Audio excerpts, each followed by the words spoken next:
Mhuri yeZimbabwe mufaro mukuru kusangana nemizvekare kwatiri kuita pano paMbire TV patinokupai nhau dzakasiyana-siyana dziri kuitika munyika yedu yeZimbabwe. Right, nhasi 23 December 2025 mutungamiriri wenyika vaEmmerson Mnangagwa vaenda kuzororo ravanoenda kamwe chete pagore. Naizvozvo sezvavakaita gore radarika, gore rapera, vaMnangagwa vakatora annual leave yavo vakaipedza vari munyika yeZimbabwe, pachitaurwa nyaya yekunzi vari kuvhunduka, vari kutya kubuda munyika sezvo makakatanwa arimo mubato reZANU-PF asisina kumira zvakanaka.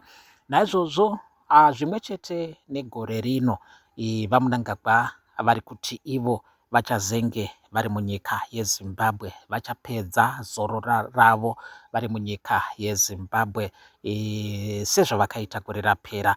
Gore rapera vaMnangagwa vakatadza zvekare kuenda kumusangano weUnited Nations General Assembly mushure mekudonha kwechikopokopo chavo kumasvingo chikopokopo chaifanirwa kuvadzosa kuHarare apo vakanga vaenda kumhemberero dzemunhu mutapa day.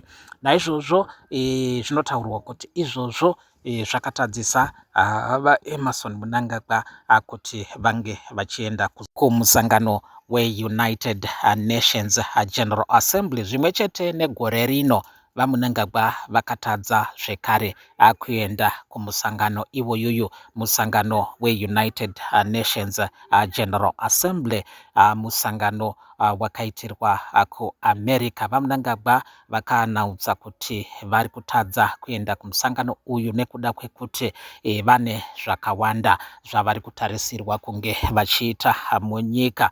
Naizvozvo panotaurwa nenyanzvi dzinozeya nyaya dzezvematongero enyika kuti kutadza kwavo kuenda kumusangano uyu kwakakonzerwa nenyaya yekuti pakanga paita makakatanwa mumusangano wePolitburo apo Vice President Chiwenga vakauya vakabata dosaya rinotaurwa iro kunzi raitaridza huori huri kuitwa nakuda kwaSheta Gwirei, Wycliffe Uchivhayo, Scott Sakupwanya, Dailish Nguwaya nevamwe vakawanda avo vakataurwa kunzi vari kubira nyika mari zhinji kwazvo, zvinova zvinonzi zvakakonzera kuti musangano wePolitburo uyu uitwe kusvika mambakwedza.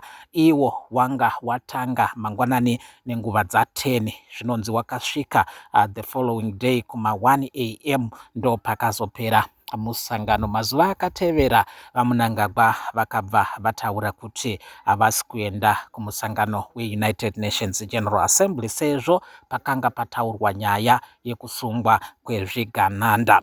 Zvichakadaro, kuenda kwavaita kumudya kuzororo kuannual leave vasiya Vice President Kembo Mohadi vari mutungamiriri akasanobata chigaro chemutungamiriri wenyika.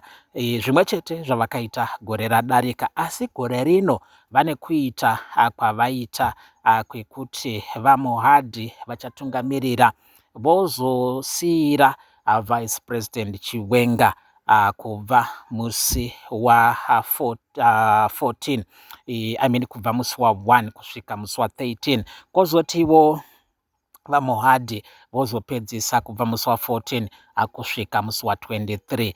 Ndo mashoko aripo. Zvinhu zvinoona zvava zvataurwa nevamwe vakawanda kuti vaMohadi havasisina simba, vakataura kuti vari kurwara, havasi kunzwa zvakanaka. Ko sei vachivavarira kuramba vachivasiya vari pachigaro chakakosha kudaro? Vice President nekuda kwekufungirwa kuti vari kuda kubvuta masimba vari kupiwa nguva shoma. Gore rapera vaMohadi vakapiwa 17 days, vaChiwenga vakapiwa 14 days.